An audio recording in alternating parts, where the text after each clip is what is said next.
Welcome to Self-Discipline Selections from All Men Are Brothers by Mahatma Gandhi Ji, Vegetarian, Part 2 of 2.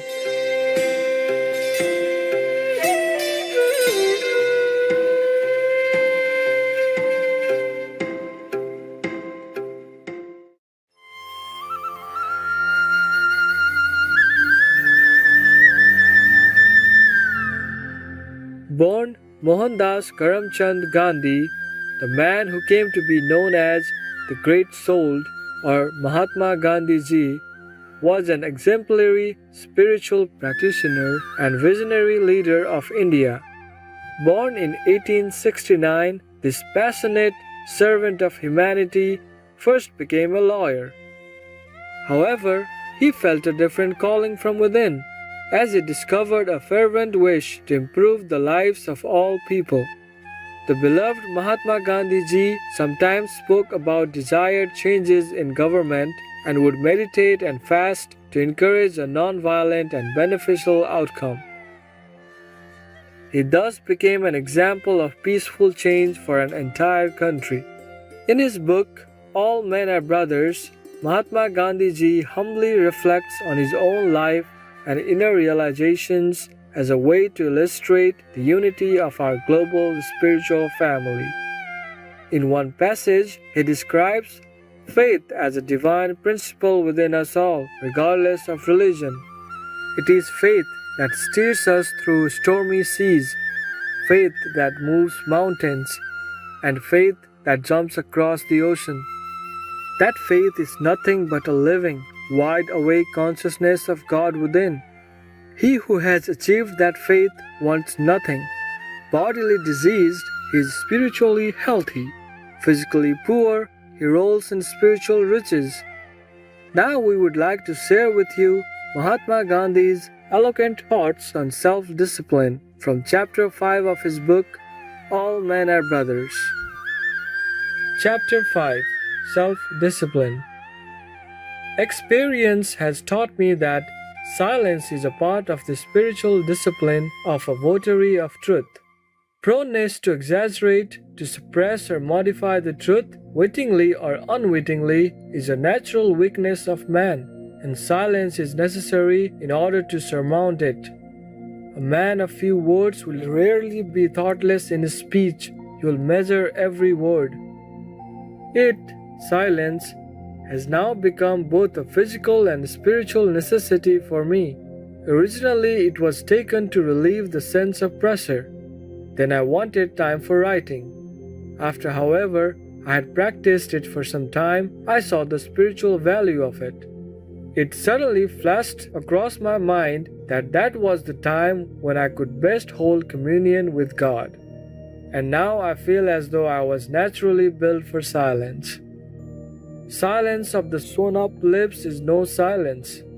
He is silent who, having the capacity to speak, utters no idle word.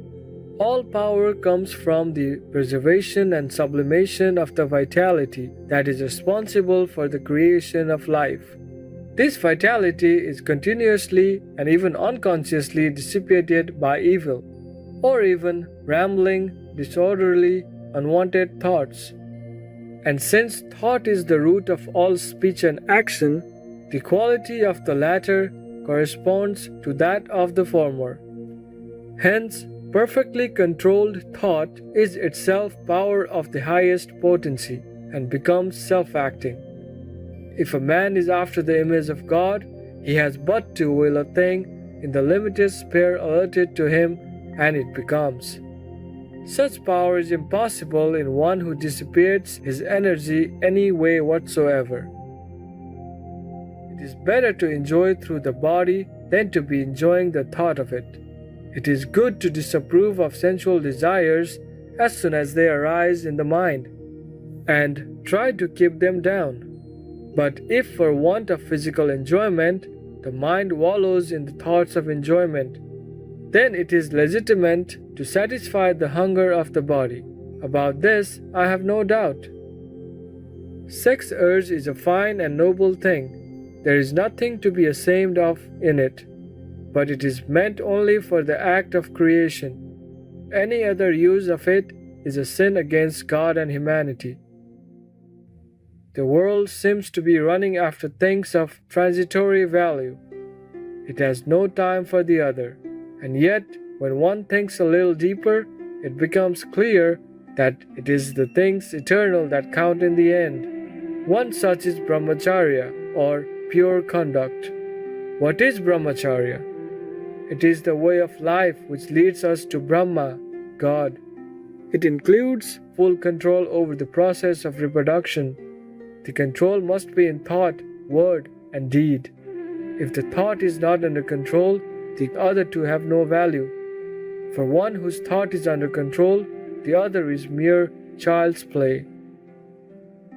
It is true that he who has attained perfect brahmacharya does not stand in need of protecting walls, but the aspirant undoubtedly needs them, even as a young mango plant has need of a strong fence around it.